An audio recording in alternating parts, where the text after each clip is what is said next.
Hi guys, and welcome to this week's episode of Between Us Girls. That's between me, Tendai, your host, and our resident media medic, Dr. Stee. How are you doing? I'm doing great, Tendai. How are you? I'm good. Are you ready for today's topic? Oh yes, as always. Okay, so today we're talking about gender-based violence, and we're here based in Zimbabwe. And so as a country, we've got quite a few statutory instruments that help us navigate the space around women's rights.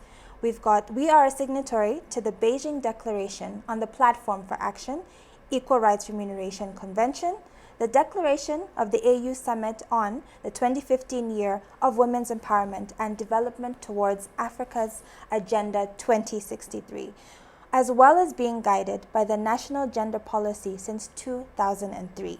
So we've got a lot of things that we work with in Zimbabwe in terms of women's rights. And that was just like the tip of the iceberg. Trust me, there's a lot of instruments. But regardless of that, we've got half of the population, or a bit more, who are women, and we still have this prevailing issue of gender-based violence. It speaks to a sort of a cultural mindset in terms of how people approach the issues, when I didn't want to report cases, how you're treated at the police stations and so forth, and the fact that it still exists. But that's at sort of a high, I think, level. But I'd like to know, because you are a public health professional, what are you seeing on the ground? What's really going on here? Okay. So thanks, Tendai. So as you said, there's a lot of political commitment from Zimbabwe about in regards to women's rights, as well as the issue of gender-based violence. Right. But trickling down to the actual health facilities and the police stations and seeing what women are going through, it's not very strong at the moment. There's still a lot of work to be done. There's still a lot of advocacy and education that is needed among the population. I'm just going to say that gender-based violence is not specific for women. It's any violence that is because of your gender.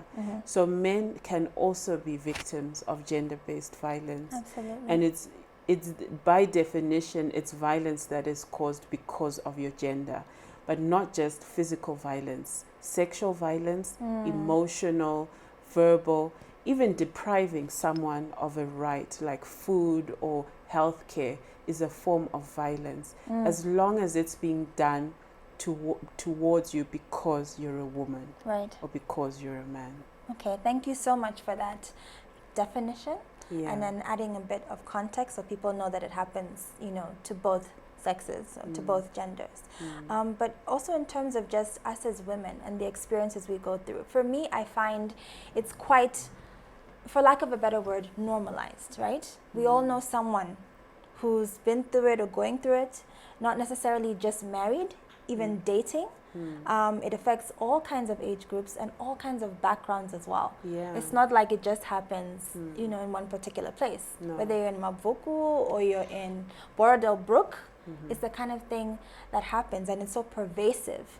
And I think when it comes to physical abuse, you can sort of see that there's bruising and whatever, but when you're talking about the emotional or mental abuse, it affects so many people, and it's more insidious. Yeah. And then how can you then know that this is going on, around you? Do you know what I mean? Yeah. Yeah. It's really tricky because, as you say, there's so many layers, so many different types. And our culture, a lot of aspects of our culture is good, but there are some aspects that are quite harmful. That thing that we used to hear of, she wants, if he loves you, he'll beat you. Have you ever heard that one? Yeah. There are cultures that actually say such things, and those are really dangerous beliefs and can be completely such a dangerous situation for a woman to be in when a man believes something like that. Absolutely. You show your love through physical violence. And you're correct that it's not just a socioeconomic problem. This is something which happens throughout from both sides of Samora, as you would say, that women are affected by gender-based violence regardless of their economic status, regardless of their educational status, regardless of their age. Women are affected by this, all women, because they're in situations with men who maybe believe that this is okay, or may even think that I love her, so I have to discipline her, or whatever the case may be. Okay, so let's talk a little bit more about it, from a more personal level. Like you're in a relationship. What are some of the maybe things that I can look out for as an individual? Because I remember I was dating this guy like some years back. I kind of had this inkling that he wasn't the best guy for me. But I sort of thought, okay, it's not that hectic. But as time progressed, I noticed certain things about him, right? Criticizing my friends. Just making random comments about how late I was working. But more and more, there'd be more and more comments. Or for example, just this obsessive almost need to point out how everyone else was better looking than I was compared to, you know what I mean? So over time, you're getting this erosion of your confidence. Your self-esteem. Yeah, so I don't know if you can sort of touch on a few more sort of indicators, because I personally believe if I had stuck around with that person, it was definitely going to be an emotionally abusive situation. And he used to drink a lot, so I don't know where that would have ended up. Yeah. So there's a big link with alcohol and violence generally. But I was going to say that, so when you're in the early stages of a relationship, or when you're just dating, or even first date, there are those red flags which you shouldn't ignore. Things which you see the way they treat the waiter, or something that's like, but can't it just be like a bad day? Like, is that a stressful day? But it could be something that you've noticed more than once. Look out for those red flags. Trust your instinct, and just know that there's something off about this. Right. I'm not comfortable with this situation. But not everyone is able to prevent it, because you could be already in a relationship, you're married for many years, and he suddenly changes. So what are the things that you might be able to look out for? If you're feeling scared or unsafe, that is something that you could point to you that this could be abuse. Or if he's suddenly too controlling, like wanting to know what time you're coming home, where are you right now, what's happening, who are you with, who are those people, how are you dressed, or go back and wear something else, that kind of thing. If you know that I'm a grown woman, I shouldn't really be controlled this much. And then also, if you're feeling isolated, if you know that the support groups that you rely on, the girls, your sisters, the cousins, your parents, or just generally you're feeling cut off from your support system because of what he wants, that could be a red flag that you're actually in an abusive relationship.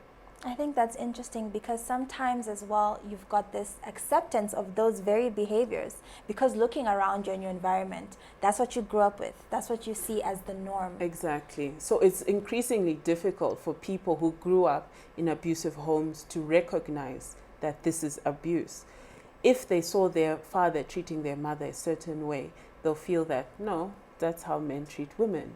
So it's very difficult now for them to get help, because they don't even know there's a problem in the first place. Right. So it's quite complicated, and a lot of counseling is needed, a lot of intervention is needed, just to convince you that this is not normal. Right, okay. Yeah. Thanks for that. We're just going to go to the break, guys.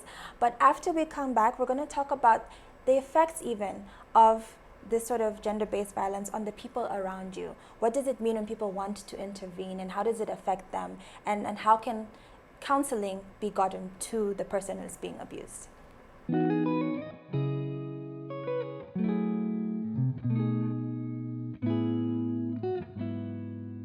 Hi guys, welcome back. You're joining us after the break on Between Us Girls, and we're talking about gender-based violence.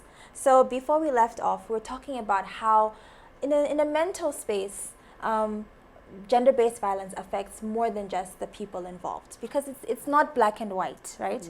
It's this tricky gray area sometimes where you've got different things coming up. So for example, let's bring it down. If someone is coming and talking to me all the time about issues that are happening in the home. Yes. Oh, he slapped me, he pushed me around, or he said something.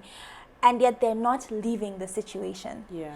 Then you've got a case where me, as, I don't know, the cousin or the auntie or the tete, is, you know, constantly getting this information. I might not even know what to do besides, please leave this man. Yeah. Or leave this person.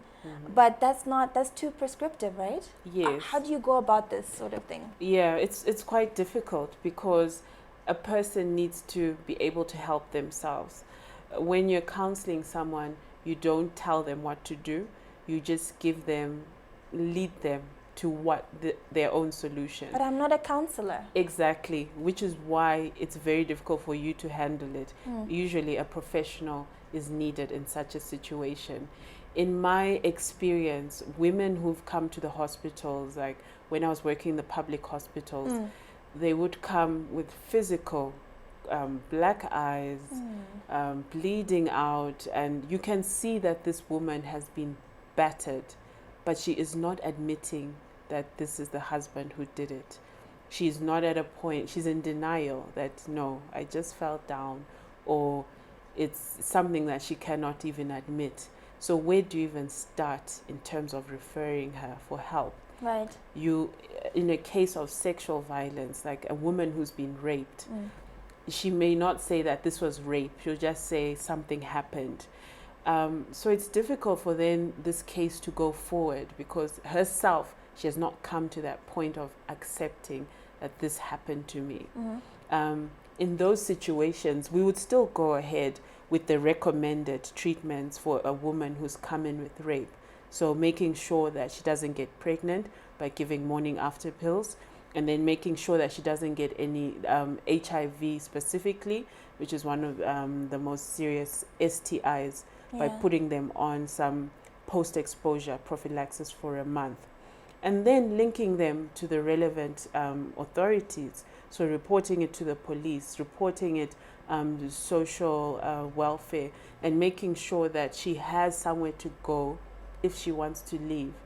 But that's it also starts kind of complicated with her, yes. Because going to the police, I remember I took a cousin of mine to the police. She was adamant though. She was saying, you know, her husband had, you know, hit her. They were under a lot of stress. They were living with relatives, as we are, more and more of us are doing in Zim because of, you know, the cost of things. And it was putting such a strain on them that this guy, it's like anything would set him off, right? But if you meet him, you know, he's a very calm guy. Like, it's not like it's like the top of his agenda to be like this. But what he had done was he had pushed her to the ground and he had kicked her on her stitches, and she'd just given birth, so the stitches were loose. So she was like, you know, kind of thing. You're not putting your hands on me. I'm going to the police. And when we got there, the woman who was taking down the statement, she was like, are you sure you want to do this? Do you know that, you know, these things happen in the household? You know, one time my husband beat me because I was busy going through his phone and he told me not to do it. I was like, what is going on? Why would you say this? And she was like, no, I'm just checking. You know, sometimes these things happen. It's a misunderstanding. And there's this whole gray area of like communication. But my cousin was very adamant. She was like, I'm not the one. I'm reporting this. This is what's happening. And she called him and she said, you're going to be called in and and so far, I've never heard anything back from him. But it's a gray area, isn't it? So there are a few issues that I'm hearing from this story. The issue of culture, making things like gender-based violence so normal, misleading. This she's a figure of authority, right? And then not even helping someone who's come for help, right? So it's very sad when situations like what your cousin went through happen. But I'm also feeling like it's just an education issue, that she doesn't know any better. There's not enough awareness. And you see, the problem is it's not just the women who don't know much about gender-based violence, but even the perpetrators themselves don't know that what they're doing is wrong. A man who's grown up in an abused family may not know that hitting your wife is not normal and it's wrong. Oh, he might actually think it's part of being his man. And being a man. Being a man, yes. And then there's that issue of you go for help, but then the women you're going to are enabling the situation. Absolutely. And that's what also adds to the grayness of this issue, because you've got situations where, like the policewoman said, I guess from her personal experience she was trying to draw from, that, you know, this is what happens between men and women. I've also had conversations with people where they're like, oh, it's a young couple, they're fighting each other. It's normal. It's Monday night. It's Tuesday night. He's been drinking. And then it's kind of, but if she slips and gets hurt, that guy is going to jail, or there's certain repercussions of the actions. Yes. Right? Yes. And that's where sometimes it's a bit unequal. You have a couple that are fighting each other. It's a physical fight. They're going at it, wrestling. But because the woman doesn't have the build of a man, she is at risk of injury, and she's more at risk because he's powerful. It's really unfortunate that it will end up being gender-based violence against the woman, because she's defenseless against his strength generally. Yeah, and then also, you know, I think there's something that we do as women as well, where we're almost egging the guy on. I mean, I've seen, you know, situations. I know what you're talking about. Yes, where the guy is trying to walk away, but this woman is literally pulling his t-shirt. She's like, I'm not done. I have to make my point. Yeah, you're going to hear what I'm saying today. And there's a constant pushing and pushing of this person, literally holding him back from, you can see the person is trying to leave because it's getting hot. And this woman is not. And I think a lot of people do that. But at the end of the day, we're still going to come back to the guy, because one strong action from him and that situation turns into a tragedy. True. Right. True. Under no circumstance must a man put his hands on a woman. I won't say but a woman should also not keep picking and picking and picking, because those are forms of abuse as well. There's verbal abuse, there's emotional abuse that a woman can put on a man. Right. Keep picking and nagging and picking the same issue over again.